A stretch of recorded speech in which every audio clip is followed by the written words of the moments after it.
Okay, hello everyone, and welcome to another interview. Usually you'll see me interview game creators, comic book writers, artists, podcasters, and the such. Today I'm going to interview my first band. I think it's awesome because I've been doing reviews, blind reviews of songs on YouTube, and this band was suggested to me by someone from Twitter. The band is called Kardashev, and today I have with me Nico Mirolla, who is the guitarist of Kardashev. Nico, thanks for being on. Hey, no problem. Thanks for having me. So let's go ahead and jump right into it because after I saw some videos, I became an instant fan. I'm just going to be completely honest, and I think that some people who have the same taste in music as me, especially people who love prog metal, are going to dig you guys.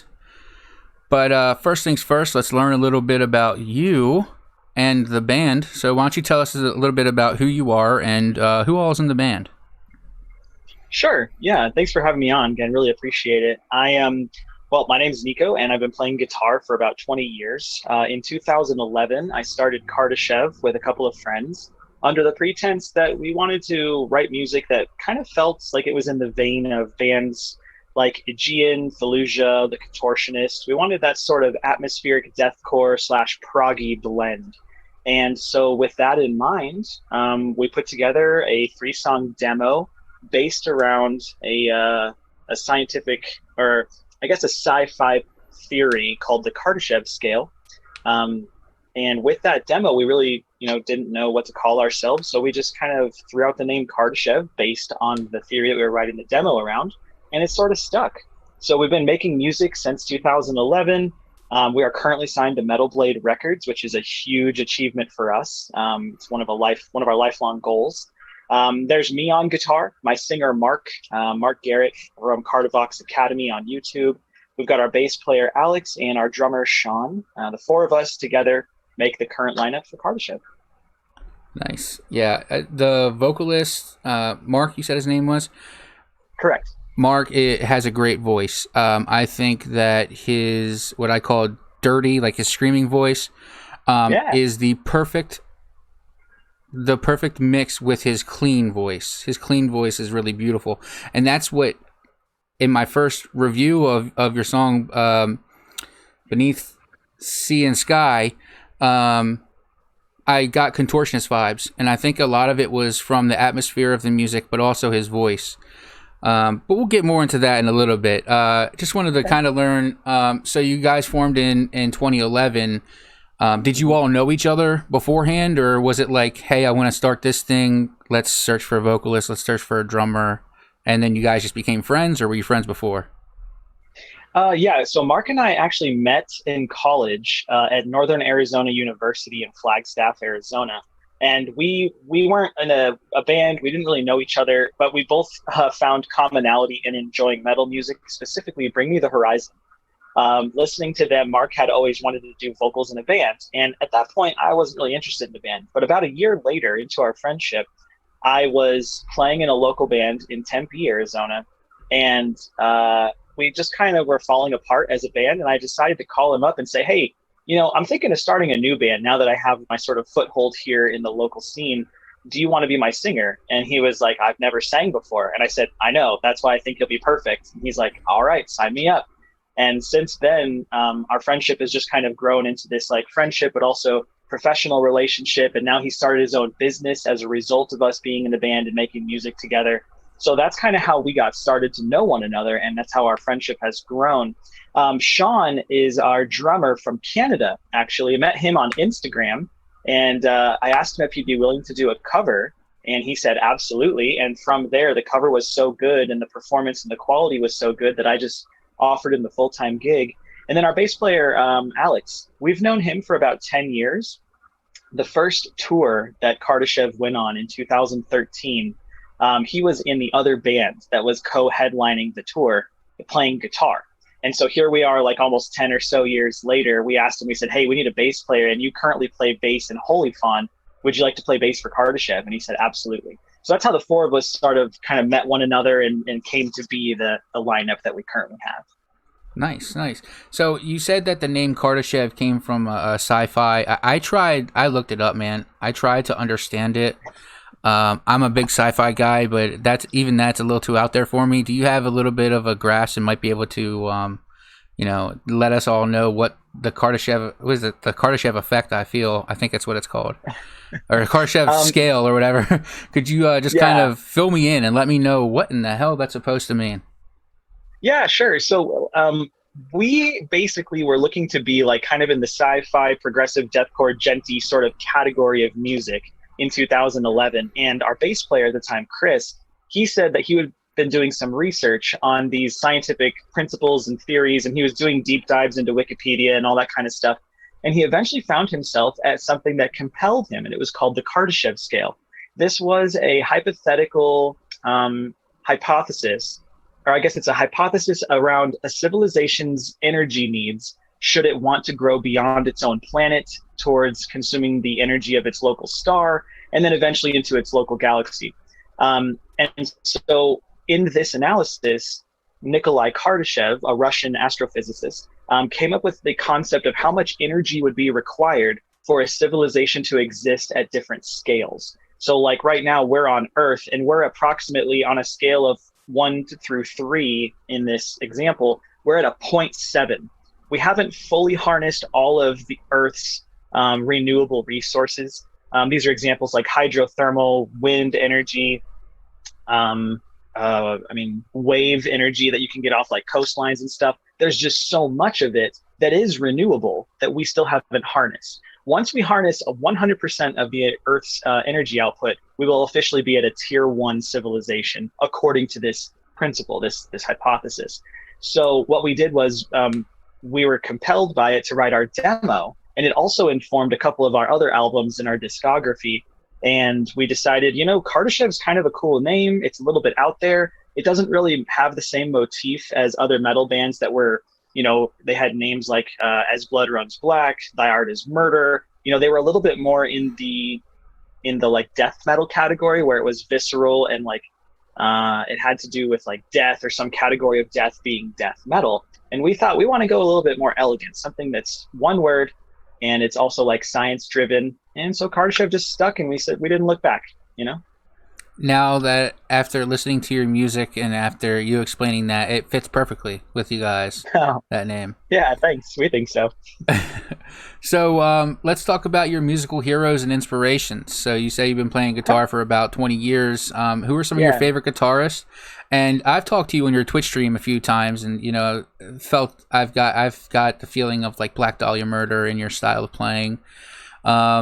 I don't want to put any band names in your mouth, but why don't you go ahead and let me know what some inspirations and musical heroes for you are? Yeah, sure. I appreciate the question. And also, thanks for visiting our Twitch streams. It's always fun to talk to the community in real time and be able to do a little bit of a performance as well. So for me personally, I didn't really look up to a lot of guitarists. I looked up to bands. I like the idea of the whole package, right? I want to hear the drums, the guitars. I want everything to fit well together, which is probably why I am less of a like guitarist virtuoso, like bands like Vitalism, where you have Ed Garcia that just knows the fretboard left and right, back and forth, and the Jason Richardsons of the world, the Tosin Abasis of the world, Josh Martin. These are people who I'm sincerely interested in and I follow closely, but I don't aspire to play like them. I just want to appreciate what they're creating because it blows my mind. Similarly, looking back in time, there are a lot of innovators in history that we could attribute many of our current capabilities and our styles to, but I'm not really interested in like the anthropology of guitar playing. I'm more interested in just kind of expressing myself with whatever skills I have. I think the most compelling guitarist at this point for me would be someone like Rick Graham.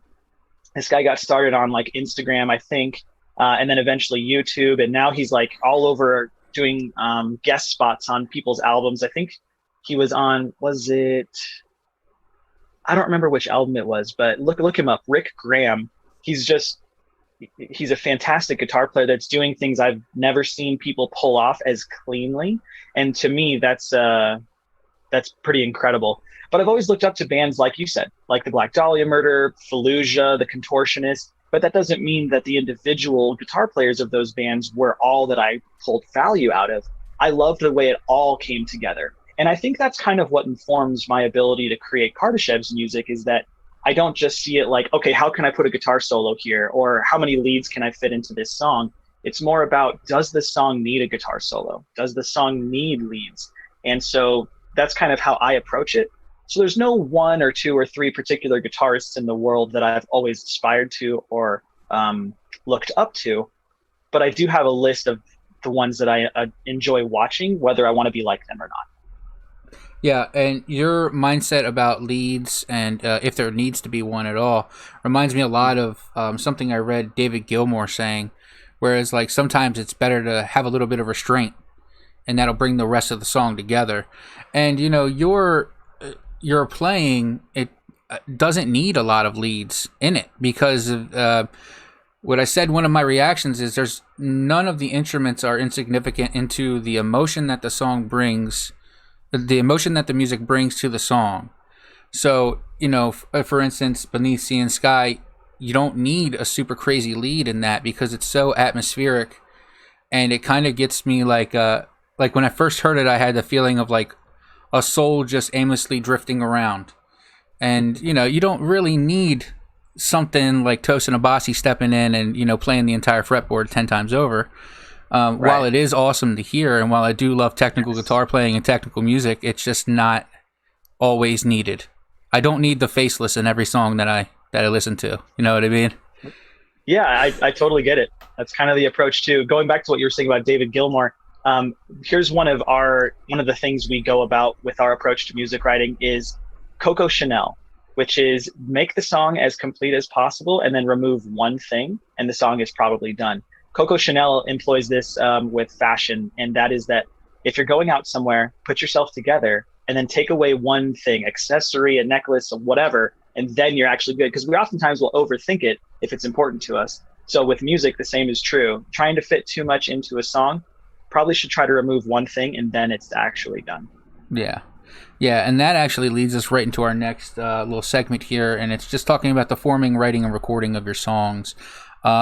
So I've heard from a lot of bands, you know, watching a lot of like behind the scenes segments and things like that, that when they start recording, when they start writing, a lot of it is the guitars. Is that how it starts with you guys? You come up with a bunch of riffs, you know, take those riffs and put them in whatever songs they feel like they flow with, and then you get with the bassist and the drummer, and then the vocals come last? Or what is your kind of design in writing a song? Yeah, you know, it sounds like our process is pretty similar to what you've heard. Typically, I will sit at the computer and I will just spit out riffs that I think are worth the band's time. I have this DAW session where it's like an hour long of just songs we've never ever used, because part of our process is to get out the ideas, even if they're bad ideas. And they're not bad in the traditional way of saying, like, I didn't know what I was doing. They're bad in the sense that they didn't fit what we were trying to write at that time. For instance, a couple of months ago, I added one of these song ideas to the graveyard file, which is, it just kind of sounds like 2010 gent, right? That's kind of what my heart was feeling, what my hands wanted to play that day. It doesn't fit what we're currently trying to write, but that doesn't mean it's bad. So in the same way, I do start by writing riffs on the guitar. I try to compose them in a listenable sort of A, B, C, D, E, F, G format, so that if you're listening to it, you know, there's a motif for you to catch on to and something compelling to listen to.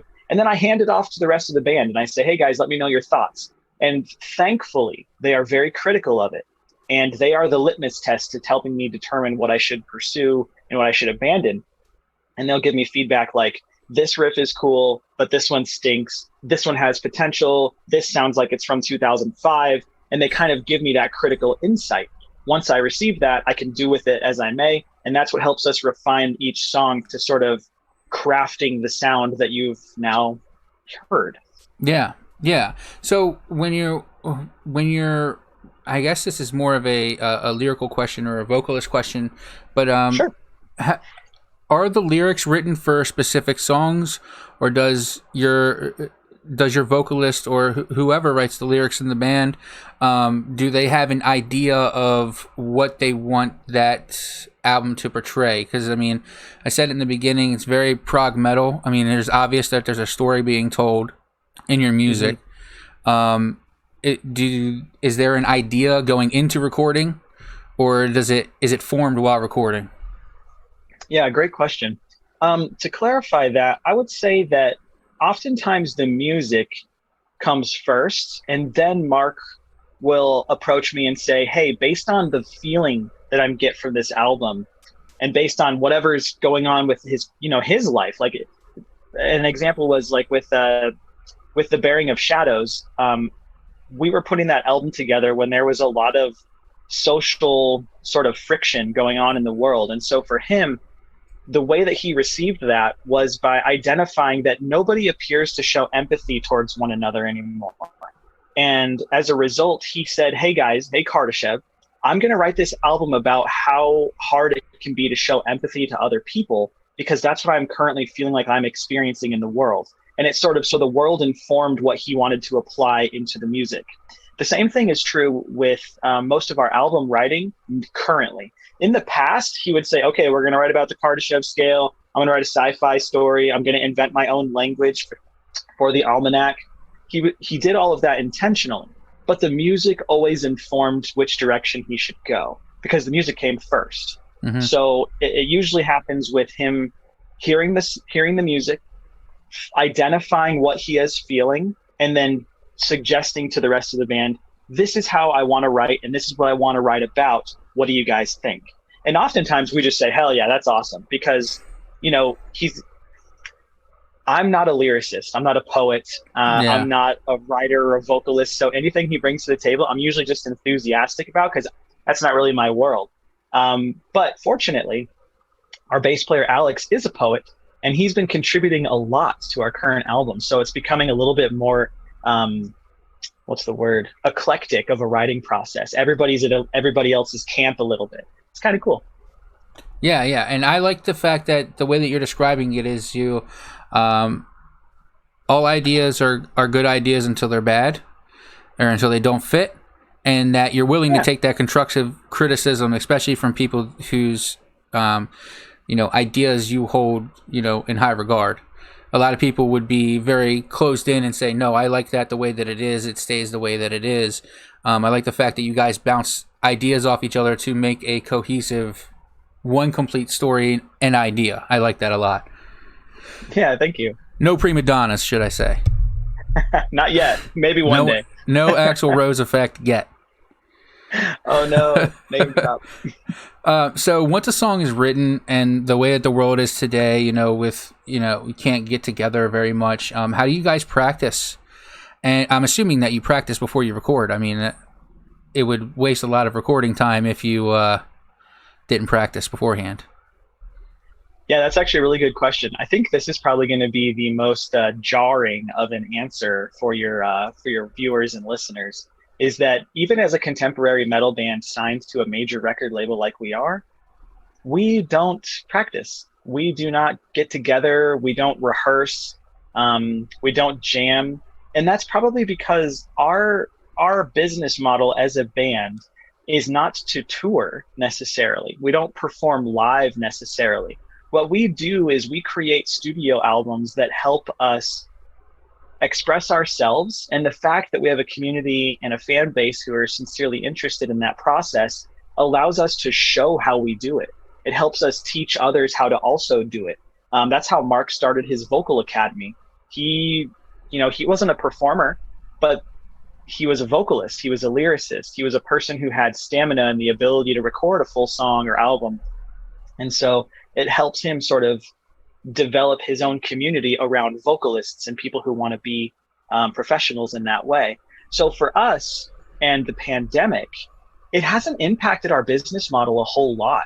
As a matter of fact, just to give you some insight here that'll be unique to your viewers, when we were in talks with Metal Blade, they asked me how we've continually seen success and sustainable income through the pandemic.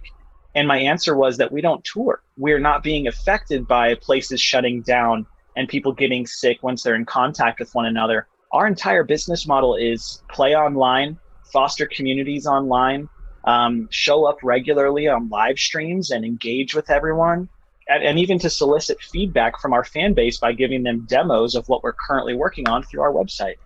So it hasn't been as big of an impact to us as it has to other bands. I'm not going to lie to you. I wasn't expecting that as an answer.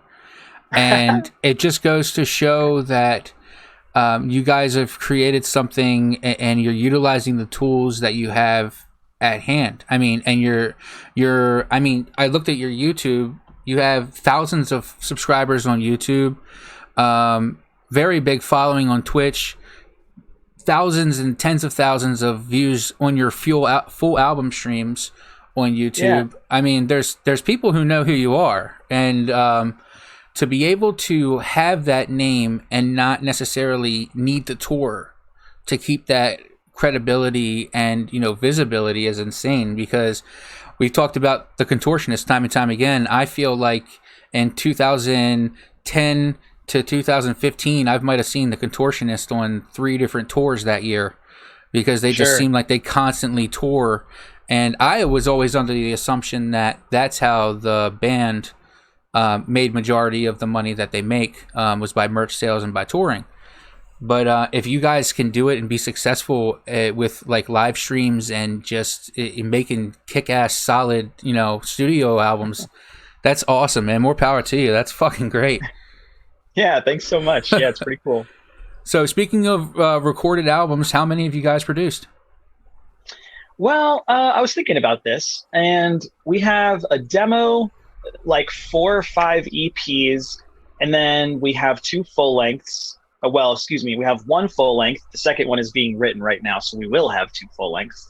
And then we have 1 single that is an 8-minute like epic, and that's kind of it. So over about 8 or 9 years, we have about 7 releases, 7 formal releases. Very cool. Yeah. So we were talking about, I think we were talking about in the beginning, or maybe before we started recording, that I heard you from a Twitter friend named Chris, who is a member on your Discord server. And I was looking to react to some metal videos, and he suggested Between Sea and Sky. And I'm glad that I did, because like I said, I became an instant fan just by that one song.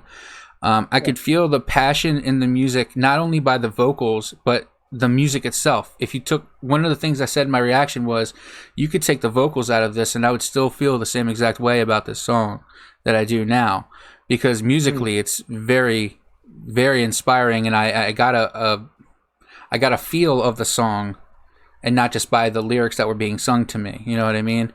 Sure. But it was very melodic, and then about halfway through, you guys start like chugging it out. And that's when the vocalist, he gets the vicious growls, the blast beats, the tremolo picking, and then it's soft and melodic again. And that lyric, "Take Me to the Planet's Edge," I said it in one of your streams on Twitch. I love that lyric. I absolutely love that lyric. But it was to the point, it was at a point that I knew that you guys were something special. Because even though you guys mix the death and the soft together very perfectly, to where I instantly got the Contortionist vibes.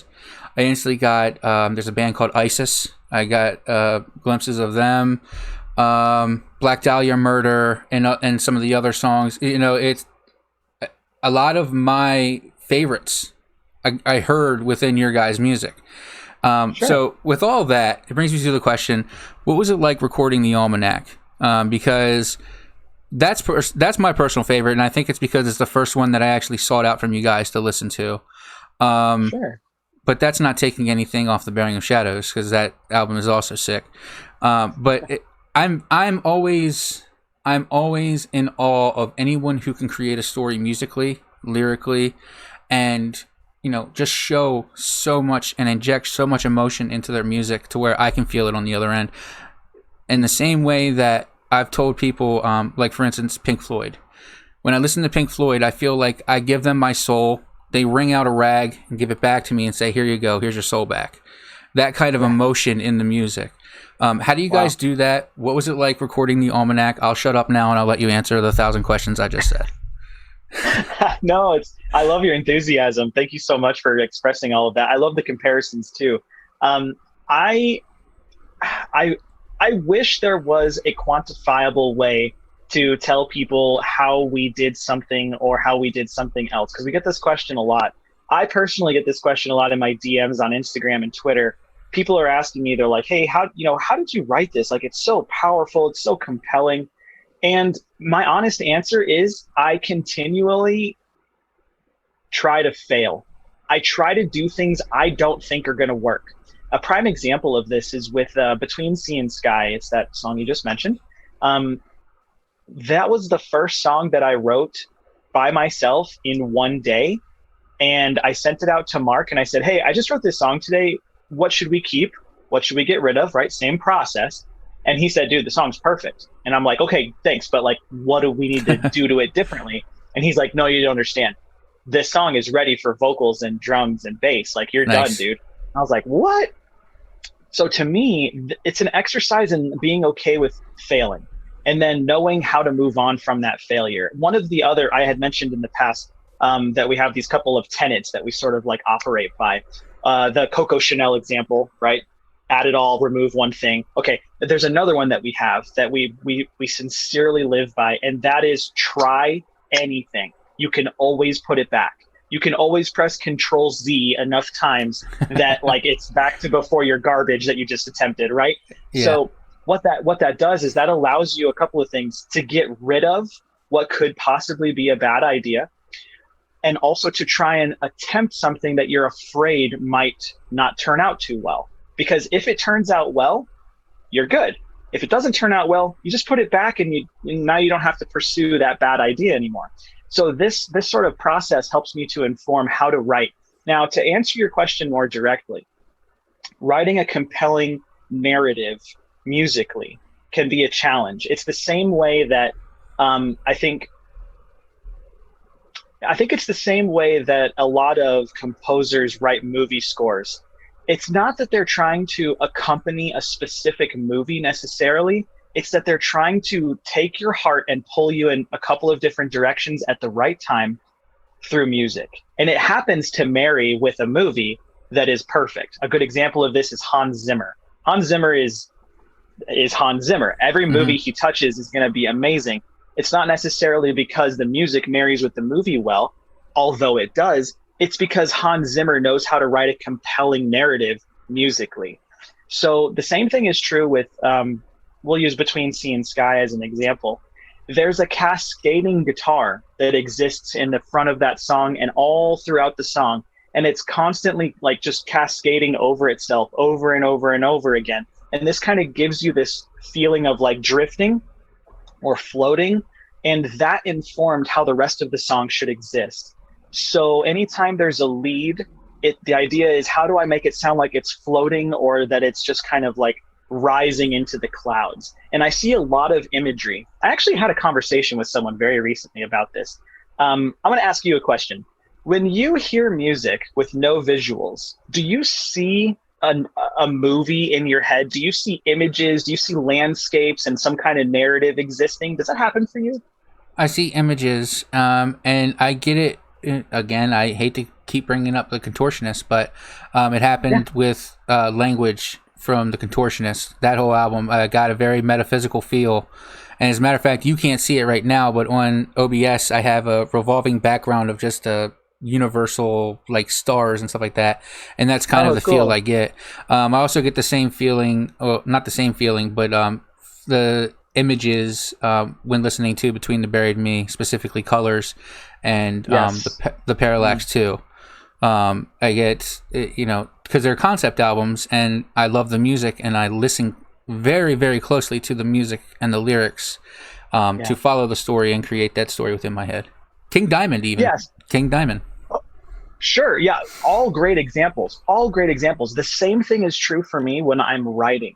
When I'm writing, I see landscapes, I see images, I see color, and it's not synesthesia, right? Like my vision isn't changing, but in my mind, I can sort of see what I'm trying to create. And usually that's what informs how I write something that's emotional. If I can see something and feel something that gives me goosebumps when I'm writing it, I don't question it. I just move forward and I say, okay, we're on the right track. And that doesn't always happen, but when it does, that's what I pursue.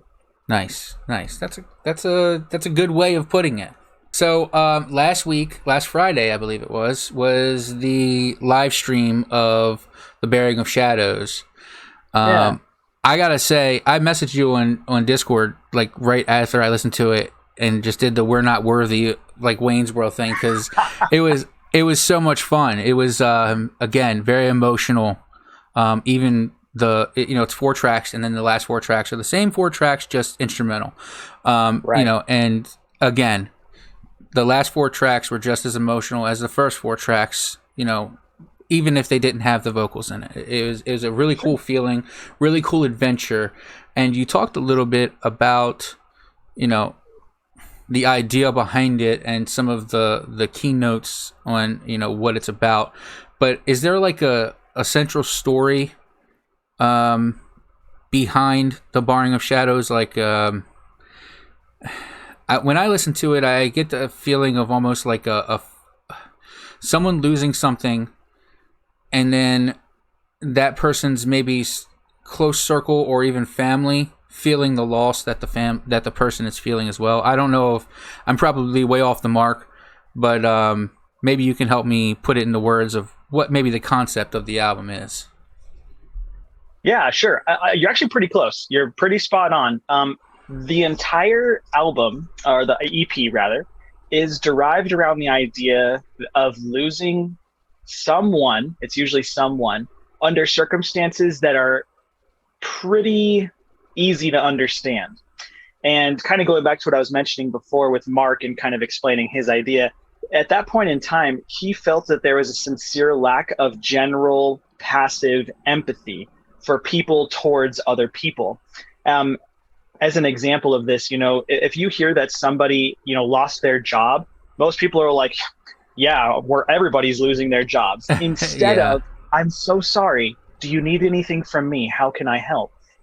We immediately go to the join the club sort of party is how a lot of interactions feel these days. And so it sort of makes us ponder, where did we get lost? Where did we lose that? Is it a generational thing? Is it societal? Are we all just keyboard warriors on 4chan and we're doing our best to show how tough we are by fluffing our digital feathers? What the hell is informing this?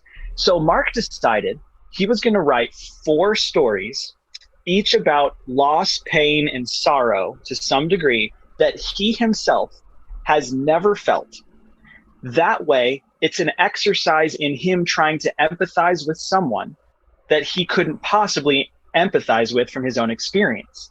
So the first song, A Frame of Light, is about finding a loved one of yours who has taken their own life and knowing that you were just a moment too late.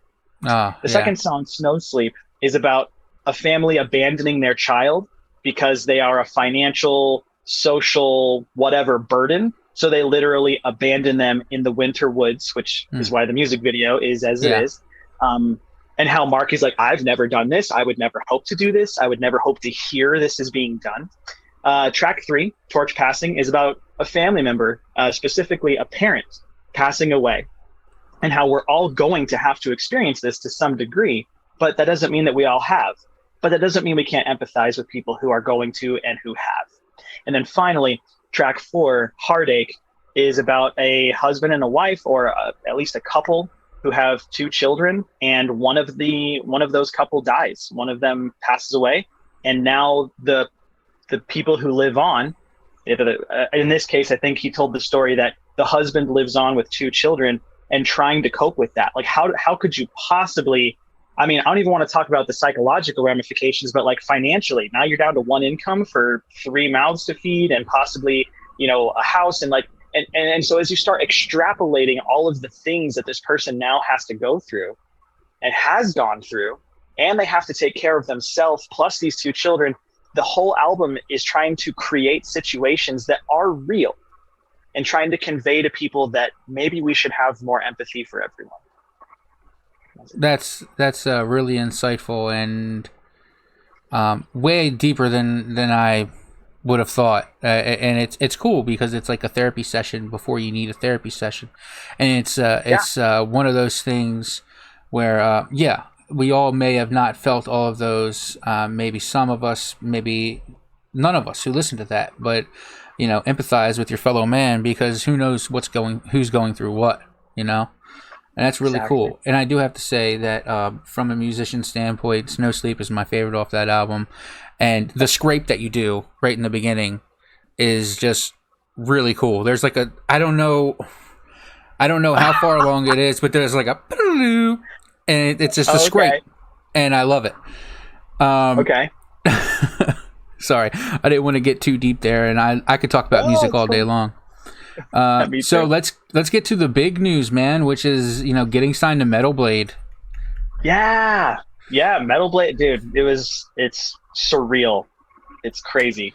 So being signed, so for me, Metal Blade, as far as for metal music, is like the pinnacle.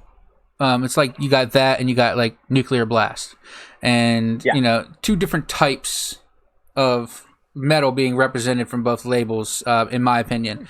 But Metal Blade has a lot of my favorites, so I got a couple written down here. Sure. So, but Black Dahlia Murder, obviously, huge on Metal Blade, great fucking band. Rivers of Nihil, awesome. Another one of those prog like bands. I need more saxophone in my metal because of them. I love it. Between the Buried Me was before this last album. The Ocean, who is another band that I like to compare you guys to, especially with the atmospheric and the feeling behind everything. And the King himself, King Diamond. King Diamond is one of my favorites. He's one of the reasons why I love horror, and he's one of the reasons why I love metal of all sorts. So with that being said, what's it like to be signed to Metal Blade and be associated with such great bands? Well, honestly, it feels like I'm a little bit undeserving at times. I think to myself, my music, there's no way my music compares to my idols who are still on the same label. The Black Dahlia Murder, Amon Amarth, Behemoth, up to more recently, Job for a Cowboy. Job for a Cowboy is from Arizona. Like, not that I've ever met them, but it's like, of course, that was the band that we were always thinking about and compelling us to write more music. Yeah. So the fact that we're on the same roster on this massive industry-leading record label is really surreal at times, I'll tell you. It took me a long time to find the words that kind of expressed how profound and important the partnership with Metal Blade was. But if I can remember my own words here, I get to be the band that I used to look up to when I was young, because I am now in that position on that label doing those things, right? So on one hand, we're under the microscope. So, you don't want to take too many risks. But on the other hand, if we succeed in risk taking, it informs the next generation. And then they get to carry that torch forward, just like we all have for the bands that came before us. You had made an example, actually not an example, but you had illustrated earlier how a handful of these bands sound like they might have influenced other bands. And to me, I look at it like a geneticist might look at it, just from my chemistry and biology days in high school, right? And that is that, like a Punnett square, there are recessive and dominant traits that are carried on to the offspring. I am the offspring of the riffage of the Black Dahlia Murder. Mark is the offspring of the vocals and lyrics of whatever bands he looks up to that I couldn't name to you right now in real time. And down the line, right? Those influences now have come together in a new formation and create Kardashev. So I'm curious to see, one, if we would ever be important enough or profound enough or whatever to influence another band, and then what traits they would take from us to put into their own music, their own music. And I always think about that. So being on Metal Blade is surreal. It's really awesome, though. I have met a handful of people that I would have never, ever met in real life, thanks to their partnership. I get to have interviews like this with someone like yourself, thanks to them. So we're getting a lot of good visibility, and it still just blows my mind. Some days I'm just like, oh my God, this is real life. And other days I'm like, okay, got a lot of work to do, so it's good. Yeah, I mean, you're living the dream essentially. When I was growing up, I play a little bit of music myself. I stopped for a long time, so they say it's like riding a bike. Once you learn how to ride a bike, you'll be able to ride it forever. But your chops don't stay when you don't play for like 10 plus years. But I mean, I've been a lover of music. Once you learn a little bit about music theory, to anyone who's listening, if you learn a little bit about music theory, you'll be able to understand the technical prowess that Kardashev shows, and just time signature changes, and even listening to the drummer. I mean, your drummer is absolutely sick.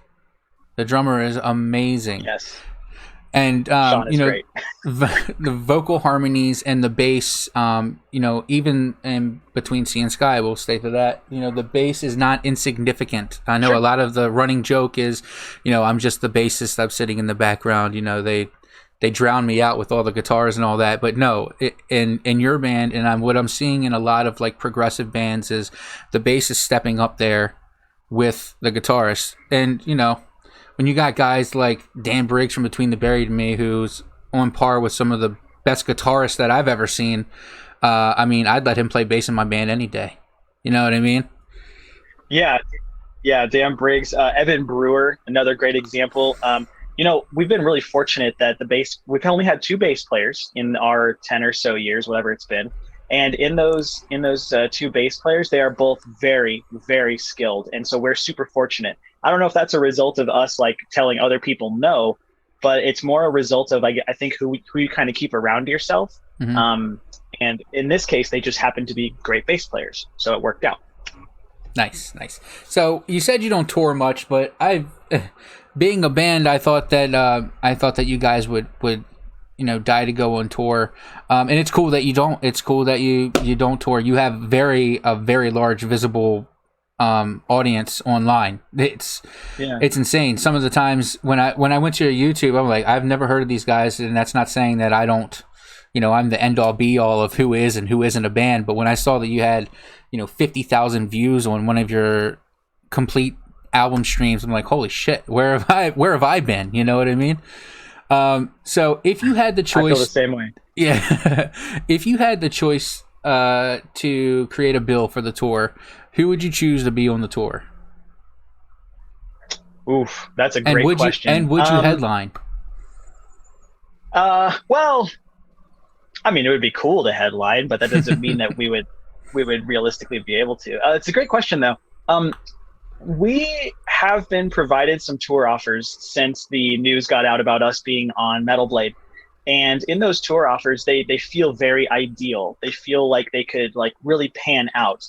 But for us, because of the way our business model works with everybody having their own business outside of Kardashev, it's hard to say, okay, I'm going to forego my business for 2 to 10 weeks out of my year, and I'm going to just go play music and try to make money doing that instead. That kind of is a hard change. And that doesn't mean we don't discuss it. It just means we're not really ready for it yet. There might be a tour in the future. We've done it in the past. That being said, an ideal bill for us to go on tour, it would probably have to be Rivers of Nihil, maybe a band like Alcest or Lantlos, anything that Nij is a part of, the singer, would be fantastic. Outside of that, there's so many. Deaf Heaven would be fucking sick. Numenorian, God, that would be so cool. I don't know, man. I love music, and so as long as the tour sounds fun and doesn't sound like we're gonna come home broke and hungry, yeah. I'm pretty sure we would talk about it and see if we could make it happen. Sweet, man. That's awesome. So yeah. I'm just going to completely cut out my question of when are you going to be live in Baltimore so I can buy tickets to play, to watch you guys play. But I will switch the question around a little bit. Because you have such a high visibility in the digital landscape, has there been maybe a Between the Buried and Me did this where if you follow them on Twitch for $5 a month or whatever it is for a subscription, they played all of Colors. They played all of Automata. Is there maybe, or have there been talks of maybe a live stream concert?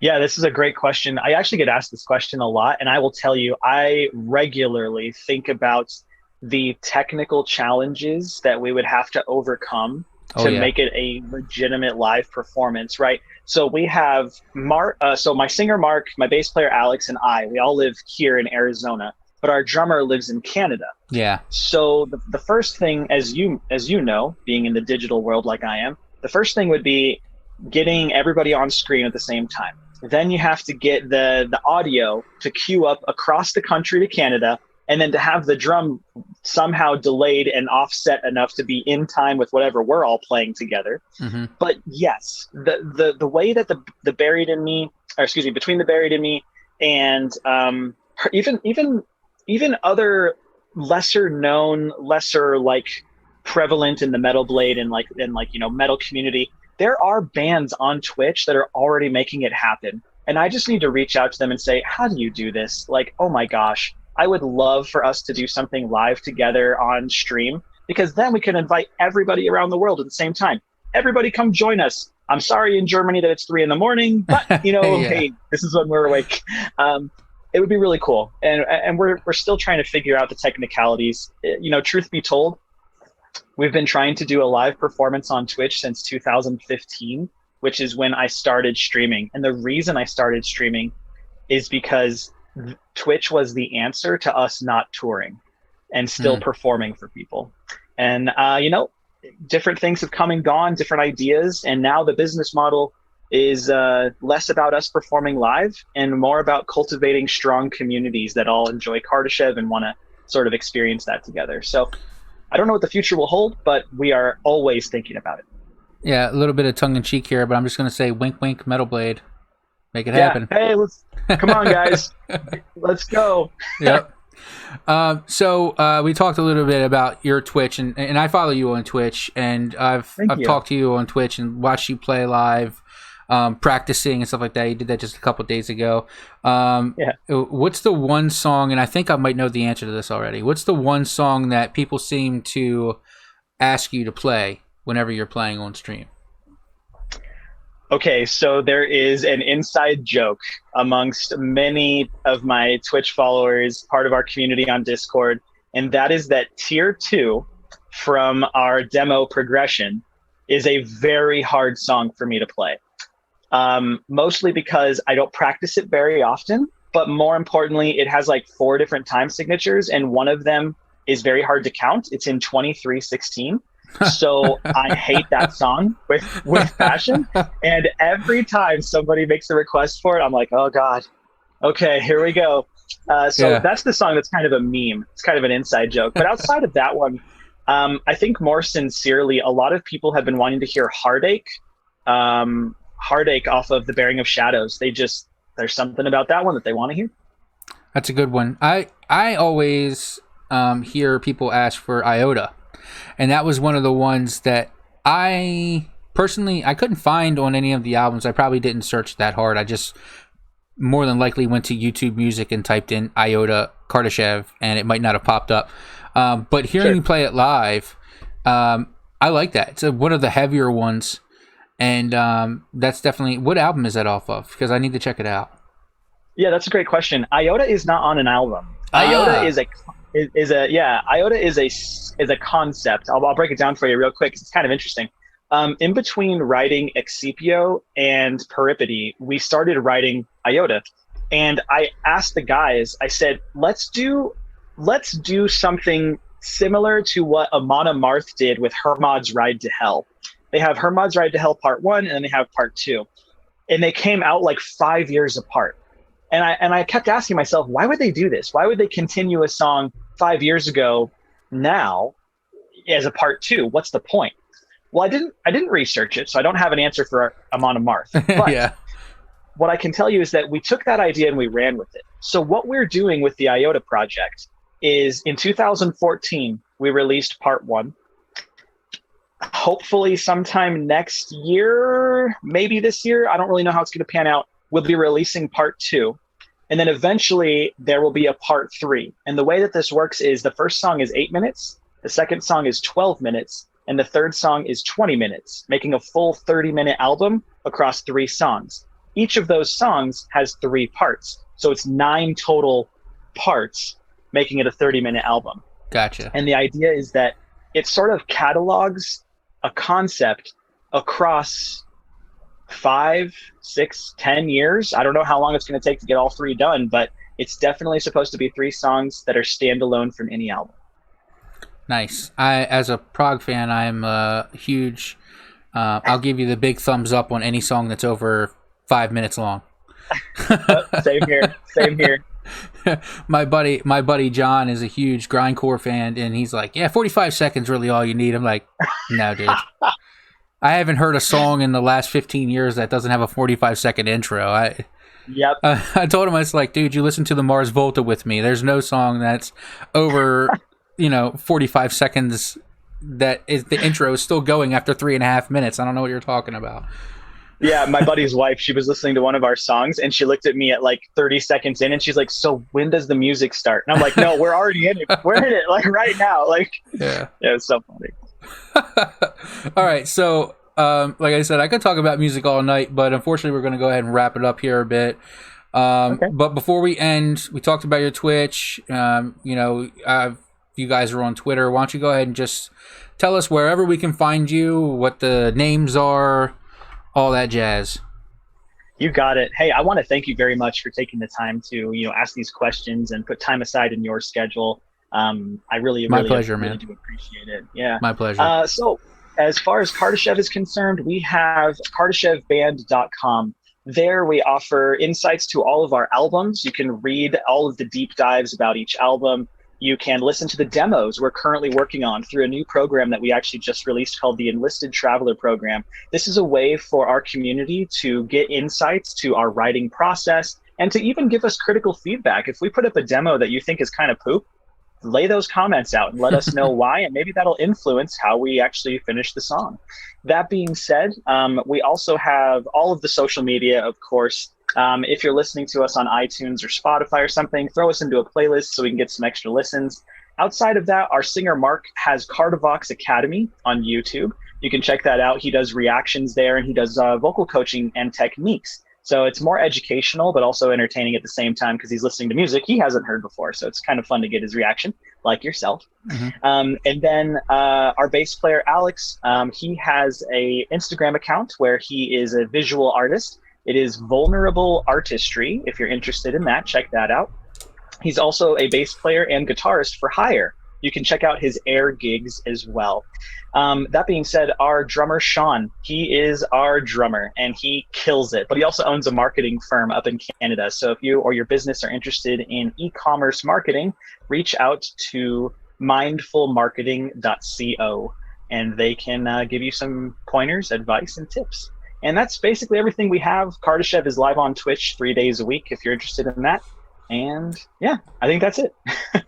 Yeah, I suggest to whoever's listening to this, watching this, if you don't already follow Kardashev on Twitter, follow them on Twitter. Also follow them on Twitch as well. You'll see some really awesome gameplay. You'll also see some really awesome practicing. I know that you guys, you did a breakdown of the Barring of Shadows, a vocal breakdown. I didn't get to watch the whole video, so I kind of got a little idea, and you guys seem to have good chemistry together. So it's great that you guys are in a band together. But yeah, check out the Twitch. I make sure that I turn it on, at least watch it, maybe comment a little bit while I'm. It usually comes on while I'm at work, to be honest. So if anybody from my work is listening to this, pay no attention to the man behind the curtain. But yeah, man, I really appreciate you talking to me. I'm very thankful to Chris who suggested that I check out your guys' music. I am a fan. I will be buying your music. I'm a big physical copy guy. Right now, I've been listening on Spotify, YouTube Music, stuff like that. Thank you. But I saw the vinyls that you guys have, and I might try to snag one of them up. I did get a Kardashev shirt. The only bad thing is I took it out of the packaging, and my wife put it away somewhere, so I got to figure out where it is. I was gonna I was gonna wear it today, but I looked for it, I couldn't find it, so I just wore my Tommy Giles shirt and figured that was cool enough. But anyway, Yeah, definitely. Anyway, Nico, thanks a lot, man. It's been a pleasure. Yeah, I can't wait to listen to more music, and I will be an enlisted traveler, I'm sure, soon, so I can hear some of those demos. Really appreciate it. Take care, Barry. Absolutely, man. Thanks.